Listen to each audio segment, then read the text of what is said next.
Ang fear, ang function, protective. Sabi ko nga sa inyo, may magandang fear. Example, kabataan. Ikaw ba ay may takot sa iyong magulang? Magandang fear yun. Okay? Rational fear. Kaya nga sabi dyan, ang function, protective.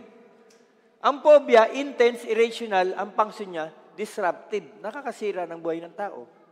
Ayaw mong umalis ng bahay. Bakit? Kasi takot ako sa labas. So, hindi ka na nakakapagtrabaho. Ayoko magtrabaho. Bakit? Takot ako sa trabaho. Pambihira. Pati trabaho, kinakatakutan eh. All phobias are fears, but not all fears are phobias. Mga kapatid, hindi po ito mababaw na topic ha. Napakagandang topic na ito. Ang kalaban ng unahin mo si Lord ay worry tsaka fear. Hindi tayo nakakakilos sa pananampalataya natin. Lalo-lalo na pag dumating yung time na dadaling ka na ni Lord dun sa calling mo, tapos sasabihin sa'yo ni Lord, anak, iwanan mo yan, sunod ka sa akin.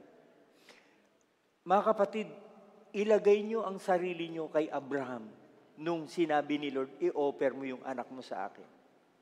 Ilagay mo yung sarili mo ron.